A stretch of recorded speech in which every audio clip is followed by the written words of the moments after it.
For Secretary of Labor, I nominated a good friend and a stand-up guy, Marty Walsh of Boston, son of Irish immigrants. From his only downside, they're not from Mayo, they're from Galway. From Galway, moved to Boston. Marty was born and raised in Dorchester. I know him, tough as nails.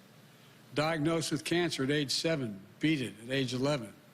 Joined the laborers union, 223 at age 21.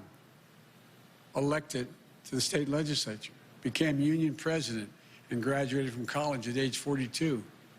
He's now in his second term as a successful mayor of the iconic American city of Boston, who always puts working people first, fighting for a $15 minimum wage, paid family leave, providing frontline workers with emergency child care and protective equipment they need.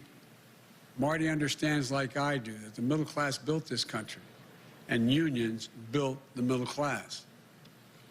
He sees how union workers have been holding this country together during this crisis. Healthcare workers, keeping our hospitals safe, clean, and effective, and efficient, I might add. Public service workers, fighting against budget shortfalls to keep communities afloat. Port workers, car haulers, warehouse workers, folks keeping our air and rail systems running. They're literally what's keeping us going.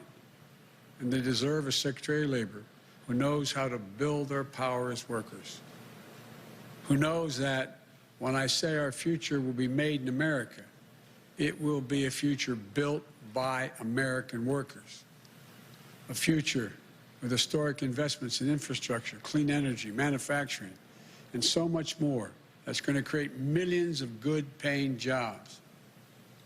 Marty knows worker power means not just protecting the right to unionize, but encouraging unionization and collective bargaining. The Fair Labor Standards Act, way back, didn't just say you can have unions. It said the government should encourage the formation of unions. It also means protecting pensions, ensuring workers' safety, increasing the minimum wage, ensuring workers are paid for the overtime they've earned, like we fought for in the Obama-Biden administration, but this administration has weakened. Making sure that we have a trade policy where for every decision we make, unions are at the table, focused on winning good jobs for American workers.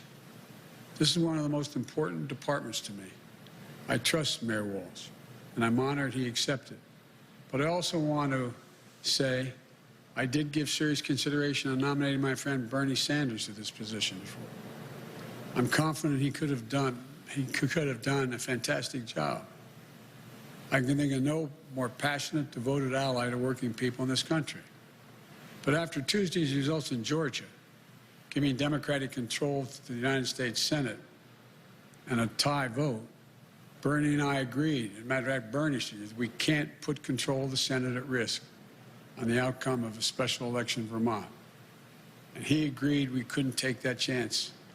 But we also discussed how we'd work together, travel the country together, helping Marty, meeting with working men and women who feel forgotten and left behind in this economy. We agreed that we'll work closely on our shared agenda of increasing worker power and to protect the dignity of work for all working people. I want to thank Bernie for his continued friendship and leadership.